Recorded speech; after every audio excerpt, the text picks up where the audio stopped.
VD. Satheesan തരംഗം ഗൾഫിലും ആഞ്ഞടിക്കുകയാണ്. വി.ഡിയെ മുഖ്യമന്ത്രിയാക്കണമെന്നാവശ്യപ്പെട്ട് ഇൻകാസിൻ്റെ പ്രവർത്തകർ തന്നെയാണ് ഇപ്പോൾ രംഗത്തെത്തിയിരിക്കുന്നത്.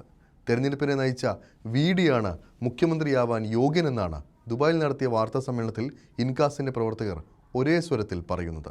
ശ്രീ വി.ഡി. സതീശൻ കഴിഞ്ഞ 5 വർഷമായി കേരളത്തിൽ നടത്തിയ പ്രതിപക്ഷത്തിനെതിരെ നിയമസഭയിലും പൊതുജനങ്ങൾക്ക് വേണ്ടി നിയമസഭയിലും പുറത്തും അകത്തും നടത്തിയ പോരാട്ടങ്ങൾക്കും ആ ഒരു നിലപാടിനും ആ ഒരു ഉറച്ച നിലപാടിനും കൂടിയിട്ടാണ് ഈ വിജയം.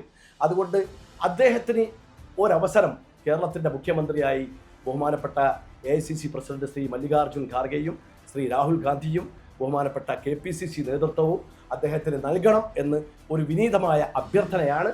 ടീം UDF എന്നുള്ള ഒരു ടീമിനെ ഡെവലപ്പ് ചെയ്ത് ഈ ഇലക്ഷൻ സമയത്ത് കാസർഗോഡ് മുതൽ തിരുവനന്തപുരം വരെ ജനങ്ങളിലേക്ക് ഇറങ്ങിച്ചെന്ന് ജനങ്ങളുടെ പ്രശ്നങ്ങൾ പഠിച്ച് ജനങ്ങളുടെ ഒപ്പം നിന്ന ഒരു നേതാവാണ് വി.ഡി. സതീശൻ. തിരഞ്ഞെടുപ്പിൽ മത്സരിക്കാത്തയാളെ നൂലിൽ കെട്ടി ഇറക്കിയാൽ അംഗീകരിക്കില്ല എന്നും ഇവർ പറയുന്നുണ്ട്. ബഹ്റിനിൽ ഒരു കൂട്ടം പ്രവാസികൾ പ്രകടനം നടത്തിയാണ് വി.ഡി. സതീശന് ഐക്യദാർഢ്യം പ്രഖ്യാപിച്ചിരിക്കുന്നത്.